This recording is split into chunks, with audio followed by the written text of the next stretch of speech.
Okay, Ms. Reed. Good morning. May it please the court. Mahogane Reed for the United States. Zachary Richter with me at counsel table. Sections 922G3 and D3 temporarily prohibit firearm possession by and the transfer of firearms to unlawful drug users for as long as they choose to illegally use controlled substances, during which time they present a heightened risk of danger to others if armed.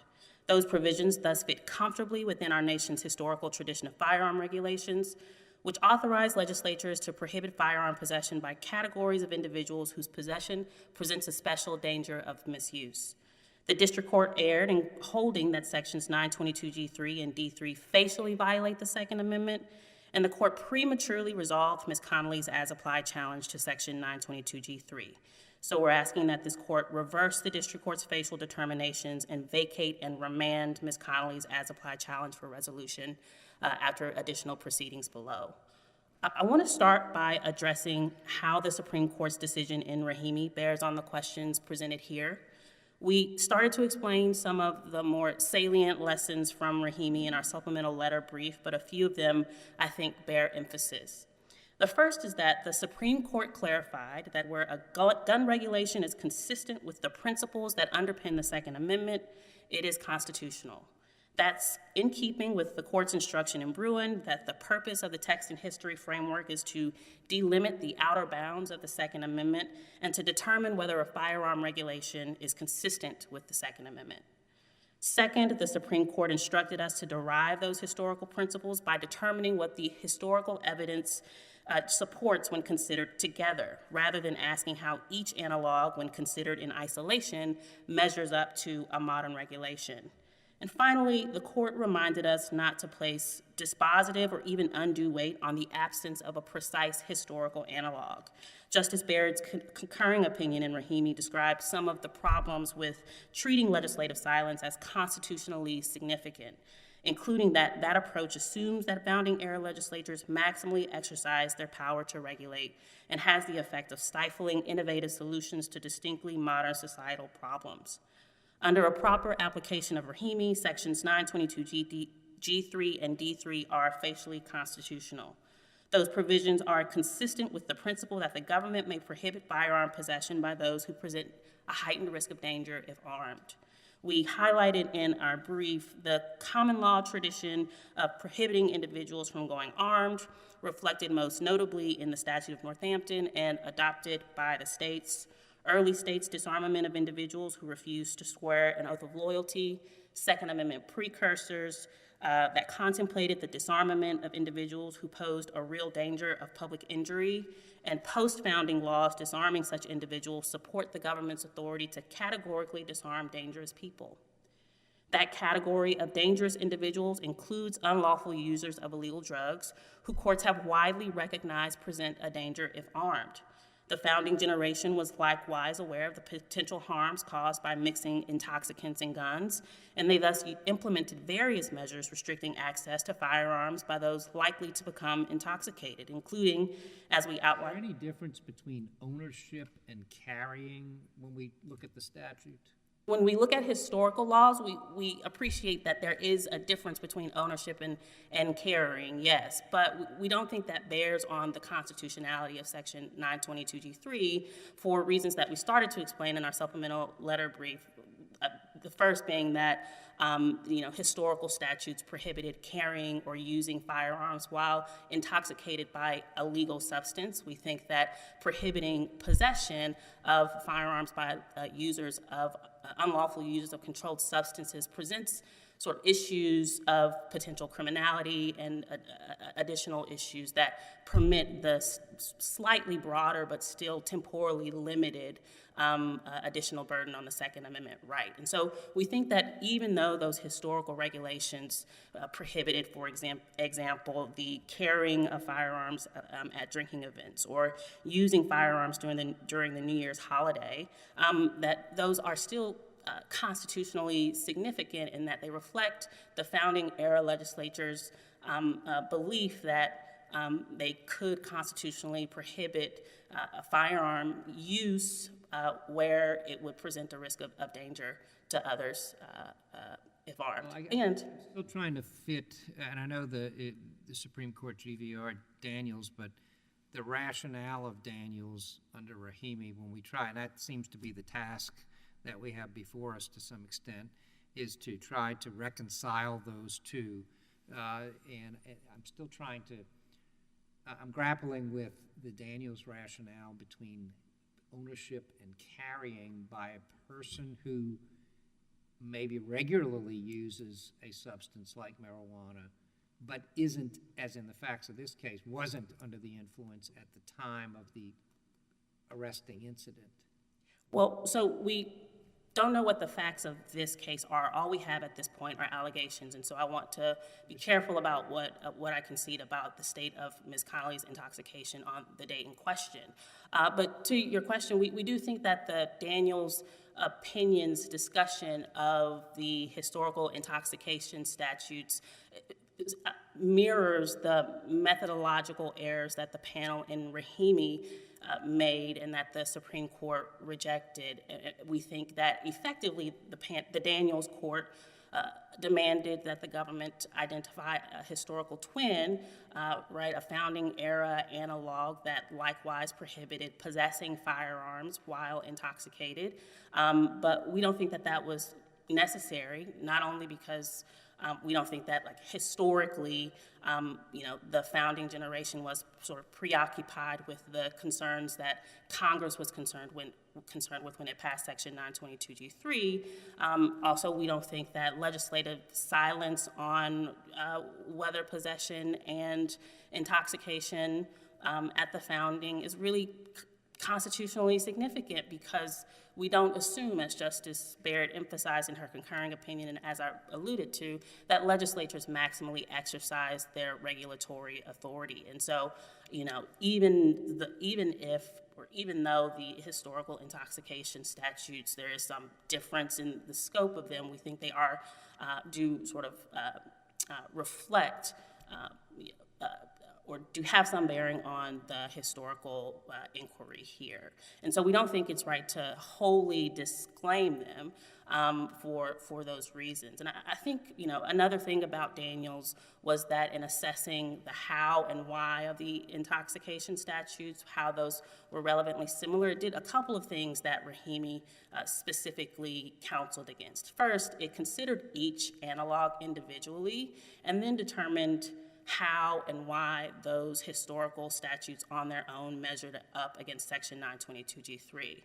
And I think Rahimi is very clear, the Supreme Court's decision in Rahimi is very clear that in assessing the how and why, we're not looking to nitpicky how and why of each historical statute to determine whether a modern regulation is on all fours on those metrics. We're instead considering the historical analogs together and making a common sense assessment whether the modern regulation is consistent with the how and why of the modern regulations. And that sort of is my second point, is that it's really important to consider all of the historical analogs together. And so we've identified intoxication statutes, we've discussed the dangerousness statutes and regulations, and then we also in our brief discussed historical restrictions on the mentally ill. We think that combined, those justify Section 922G3 in its full scope, which again, I think bears emphasis, is not a permanent ban on an individual's right to possess arms, but is instead a temporary and limited ban on an individual's right to possess firearms for so long as they are an unlawful user of a controlled substance. Now, because this case presents— regardless of whether they are under the influence of that substance at the time they are apprehended with a firearm? I think that's right, yes. 922G3 is not homed in on impairment necessarily, right? It does attempt to account for times between impairment where an individual might possess firearms because of the link between unlawful drug use and criminality. We outline in some detail in our cert petition in Daniels the link between criminality and drug use. For example, drug users often use firearms to sustain their drug habit. They They may get in armed confrontations with drug users, endanger police, endanger themselves. So these are all things that could potentially happen for so long as an individual is engaged in or is connected to that. How would the statute operate in some place like Colorado that has much more liberal marijuana usage laws? And of course, we're talking about a federal law here that would apply. Would the state law have any type of impact on the enforcement of the statute? Or do we just say that anybody who regularly and habitually uses marijuana in the state of Colorado would be considered to be a felon under this section? If they possess a firearm, I think our position is the latter. State law doesn't necessarily have any bearing on whether an individual violates Section 922G3 and 922D3. Now, I don't think this court needs to answer those complicated questions. This is a facial challenge, right? So some of your questions about whether the statute would apply if a person is not intoxicated or how it applies to individuals in Colorado. Those are complicated questions that this court doesn't necessarily need to resolve in this case. I'm not suggesting we resolve them, but we certainly need to consider the impact of a ruling that we would make one way or the other.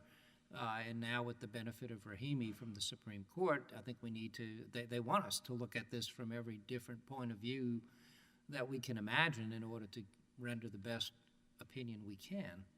Certainly, Judge Engelhardt, and we think that this court can uphold the statutes, both of them, on their face because we think that they are constitutional in at least some applications. And to the extent future cases raise the more complicated issues in as-applied posture that's properly before this court can then consider those issues at that point. But, I think, even Your Honor asked how to reconcile Rahimi with the reasoning in Daniels. As I've explained, we disagree with the reasoning in Daniels for reasons we started to explain here and explained elsewhere. But even under the reasoning in Daniels, we think that the opinion suggests that there are some constitutional applications of the statute. And so the district court's determination that Section 922G3 and Section 922D3 are unconstitutional on their face is irreconcilable even with the Daniels opinion, which the district court determined in resolving Mr. John Connelly's motion to dismiss Section 922G3 on facial grounds. Speaking of as-applied challenges, I do just very quickly want to argue that we think that the district court prematurely resolved Ms. Connelly's as-applied challenge to Section 922G3. It's our position that Section 922G3 and D3 are constitutional in all of their applications. Obviously, the court may want to leave room in future cases for individuals to raise as-applied challenges to the provision. But we don't think that the as-applied challenge that Ms. Connelly raised is properly before this court because it does turn on issues that require additional factual development to resolve. Specifically, the nature and extent of Ms. Connelly's marijuana use. All we know at this point, and this is in the complaint at ROA 16, is that Ms. Connelly admitted to using marijuana on a regular basis.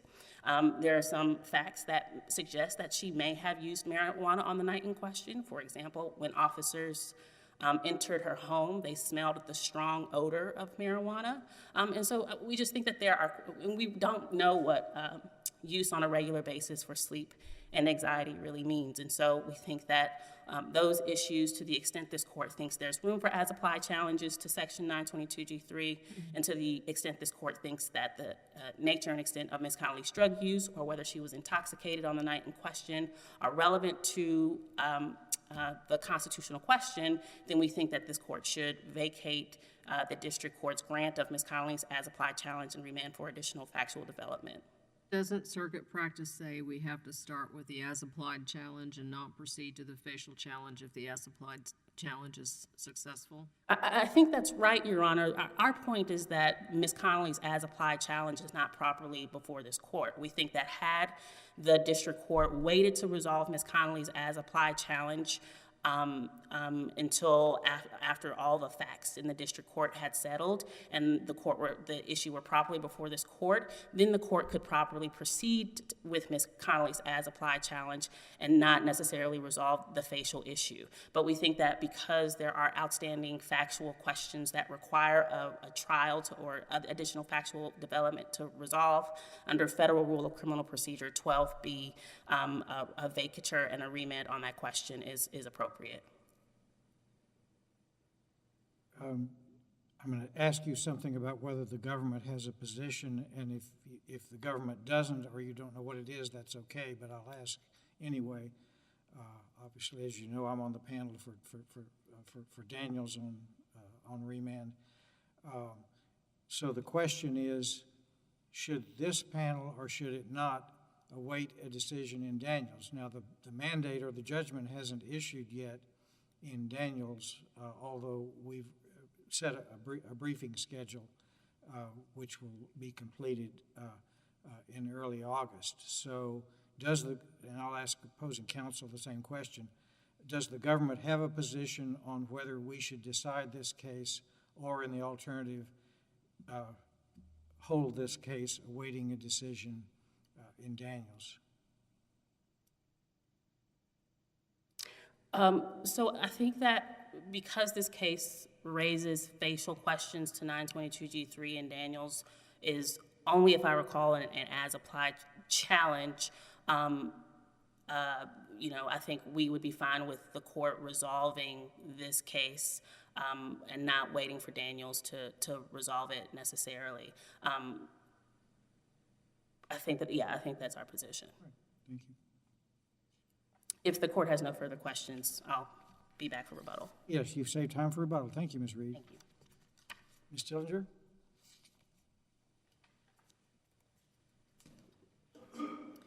May it please the court. The facts of Ms. Connelly's case present the most innocuous gun possession, that is, possession of a gun in one's home, and the most innocuous drug usage, I would say, which is usage of marijuana in one's own home. And it's hard to imagine any facts that would be more deserving of an unconstitutional as-applied challenge to 922G3. Now, I know we just talked about, or Ms. Reed just spoke about facially unconstitutional versus as-applied. I'd just like to point out that Judge Cardone was not completely clear as to whether she was finding G3 unconstitutional on its face or as applied. And you could look at the record, that's ROA 239, and Judge Cardone doesn't use the word facial unconstitutionality. She just says that the government's failed to carry its burden to demonstrate that 922G3 is consistent with the nation's historical tradition of firearm regulation. The government, who of course is the appellant in this case, challenged it as both, saying Judge Cardone found both on its face and as applied. I don't know that it's clear, and I don't honestly know that it matters. What I'm suggesting to you that as applied, it is unconstitutional in the facts of this case. The government conflates some really important concepts in this case, I believe. One of those is they conflate possession, I'm talking about of a firearm, with use and carry. And I think this goes to Judge Engelhardt's question a little bit about, is there a difference between ownership and carrying? And I believe that's a really important distinction, because possession, which is what this statute is about, possession, we know that gun statutes, possession can mean actual possession or constructive possession. And that's something we haven't really spoken about, but constructive possession is a basis for conviction under G1. Constructive possession means access and intent to exercise dominion or control over the firearm. If the firearm is in your home, you're possessing it, whether it's on the bedside table, whether it's in the kitchen, whether it's in a gun safe in your home, you are possessing it. So it's a very important distinction, because we'll talk about the historical traditions, but those talk about use and they talk about carrying. They don't talk about having a gun in your home.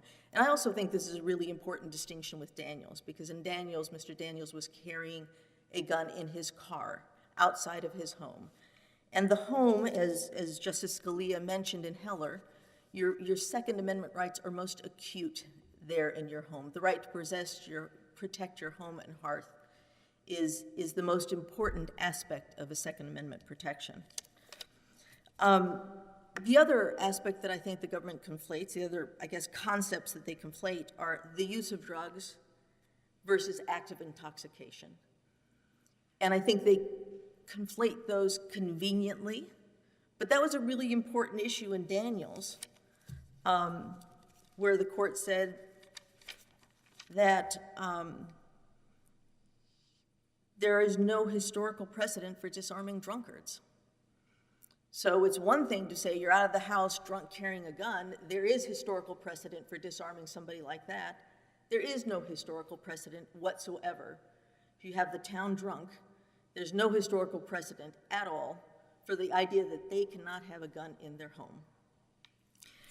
I believe that it's very clear. I know that Daniels was GVR'd, but I think, as I understand, all the pending Second Amendment cases were GVR'd, whichever way they went. So I don't think the fact that it was sent back is any comment on the Supreme Court's feeling about the decision, Daniels. My belief is that they're just saying, we'd like you to reconsider this in light of Rahimi. Please get back to us after you've looked at Rahimi. Well, one significance, obviously, is that it's no longer binding circuit law. Correct, which it was when we submitted the briefs in this case.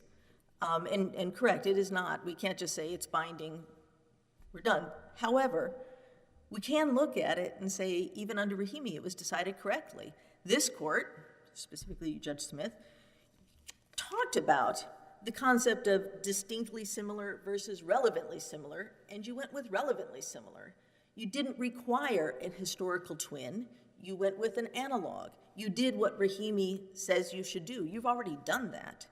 And so for those reasons, I think that Daniels was decided correctly, and whether it's precedent or not, I guess, I won't say it dictates, it guides us to the same decision in this case. The government, in their briefing, wants to point to a distinction between the drunkard and an unlawful user of controlled substances. And they say the distinction is that the unlawful user of a controlled substance is doing something unlawful. So it seems to me that that is a little bit of an end run around the idea that you have Second Amendment rights, whether or not you're violating some sort of laws. Rahimi did, I think, put to rest the idea that somebody who might be misbehaving doesn't get Second Amendment rights. And I know we're not talking about somebody who is a convicted felon, and we're not even talking about any felony activity on Ms. Connelly's part. But I think by saying it's different if you're using marijuana because that's unlawful, the government is trying to lump in minor misdemeanor marijuana users with the dangerous convicted felons or the dangerous people that we need to be protected against. I do think Rahimi impacted Daniels in this case in a way that Rahimi said, no, we're not going to use the law-abiding responsible, the language from Heller, that law-abiding responsible people have those rights. We're not using that as a hurdle that you have to pass before you go to the historic analysis. I think they did away with that. I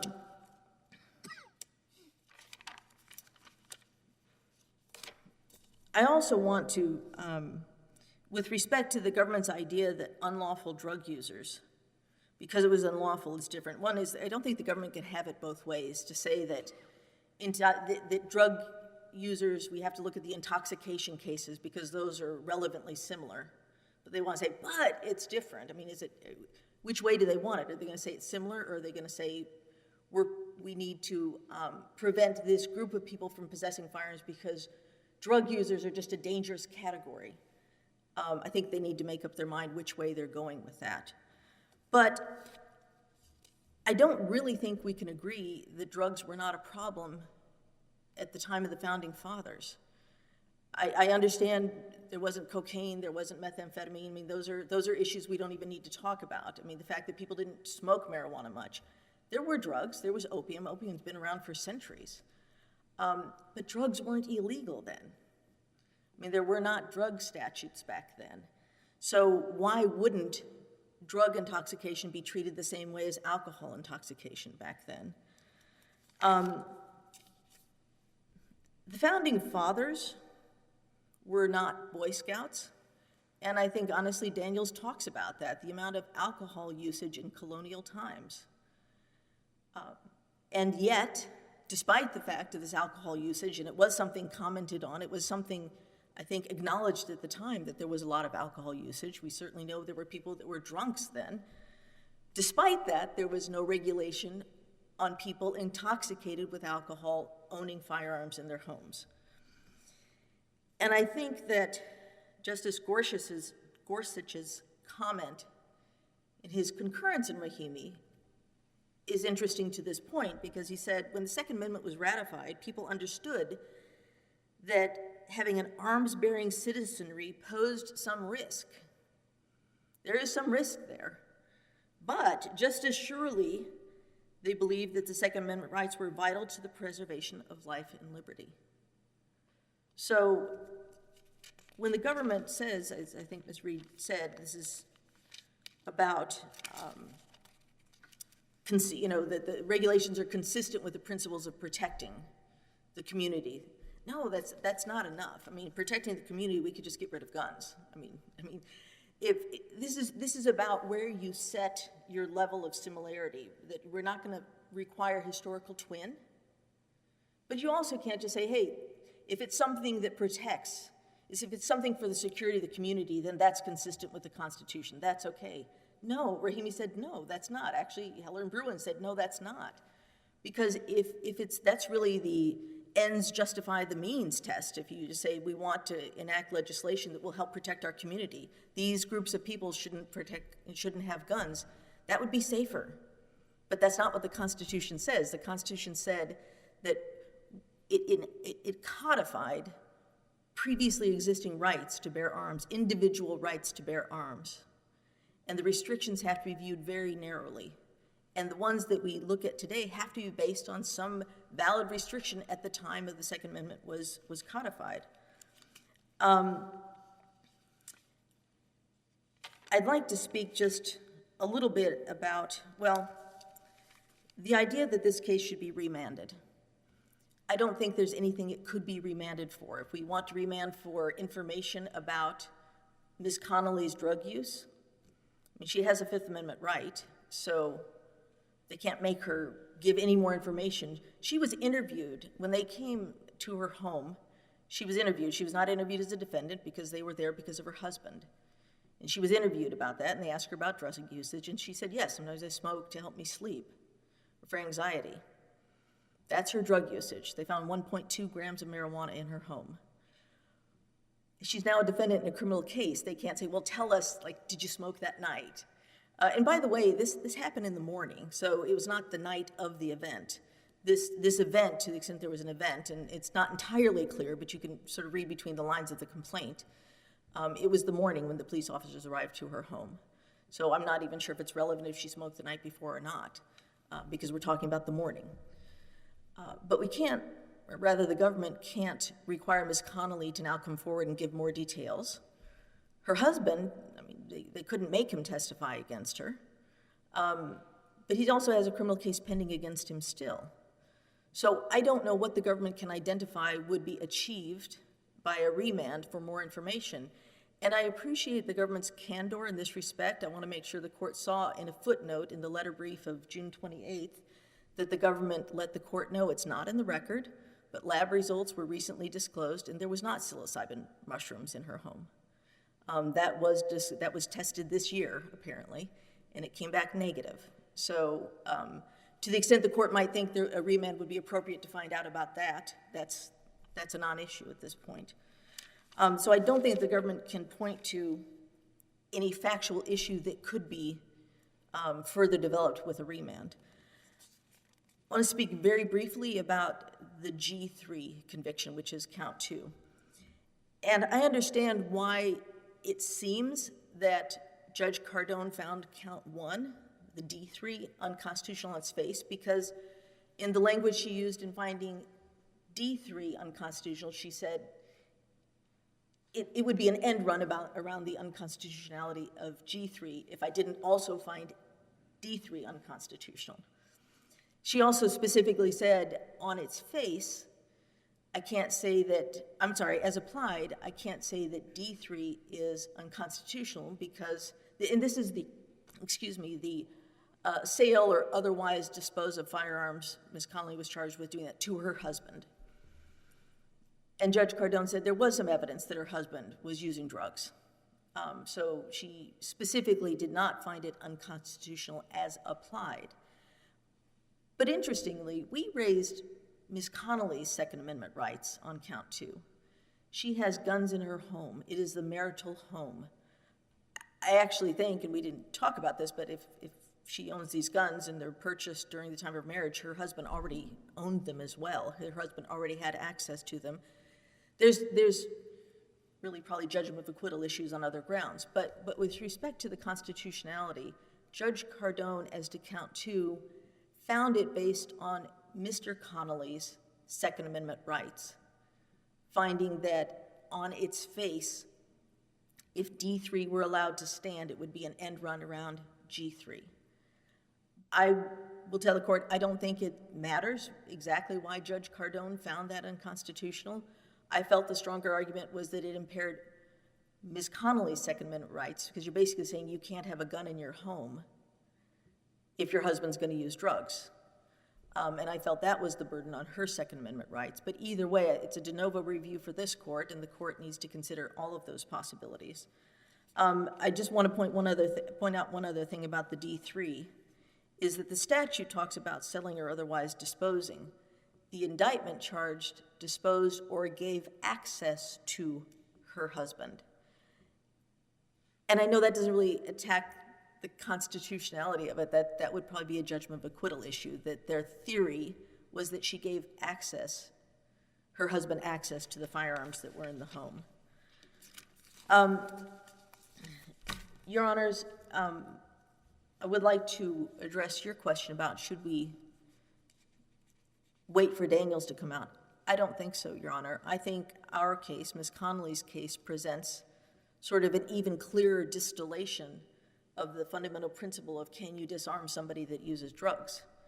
Because Daniels had it in his car. He had, I guess, a little marijuana residue, but he had it in his car and admitted being a user. Ms. Connelly's is sort of just even a little further to the spectrum of why the as-applied challenge is so valid, because it's her home. And so for that reason, if anything, I think honestly, it would make sense to decide Connelly sooner. As I said, it's a facial challenge versus the as-applied. My concern, obviously, is having it remain dismissed on behalf of Ms. Connelly. So I think our as-applied challenge is stronger, and I would ask the court to sustain the judge's dismissal on that basis. I don't know if the court has any other questions. All right, thank you, Ms. Stillinger. And Thank you. We noticed that you're court appointed. We wish to thank you for your willingness to take the appointment and for your good work on behalf of your client. Thank you. Ms. Reed, on rebuttal. Thank you, Your Honor. Just a few quick points. Counsel opposite kept emphasizing that Ms. Connelly has been prohibited from possessing firearms while in her home. The Supreme Court rejected that argument as a basis for finding a statute inconsistent with the Second Amendment. It emphasized that Heller never established a categorical rule that the Constitution prohibits regulations that prohibit firearm possession in the home, and so we don't think that's necessarily a relevant consideration where this court thinks that the statutes are otherwise constitutionally applied. A quick point on the D3 issue. I do want to emphasize that, the district court's reasoning in finding Section 922 D3 facially unconstitutional is plainly incorrect. Ms. Connelly has been charged with providing firearms to her husband while he was high on crack cocaine, shot through his neighbor's door with a shotgun, and we think that that is clearly an instance in which the statute would be allegedly did those things. We think that's clearly an instance in which that statute should be constitutionally applied, and by bypassing Ms. Connelly's as-applied challenge to find the statute facially unconstitutional, we think was incorrect.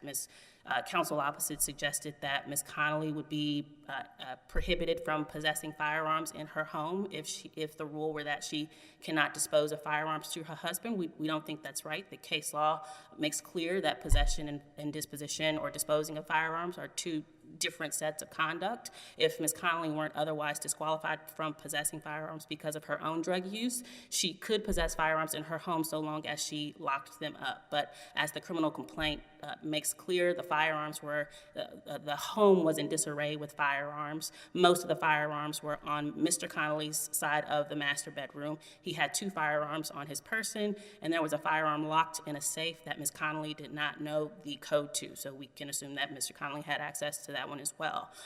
So we think that the statutes are reconcilable and can be constitutionally applied alongside each other.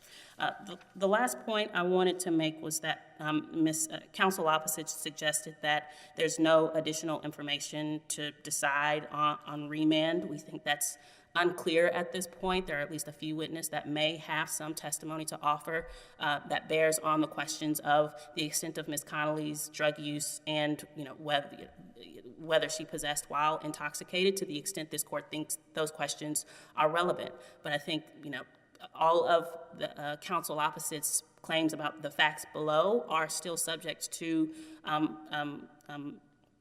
additional development, right? We highlighted in our supplemental letter brief that the facts are still developing. The question about the suspected psilocybin has been confirmed, but we think that all these questions are best resolved after additional proceedings below. If the court has no questions, we ask that you reverse and vacate in part.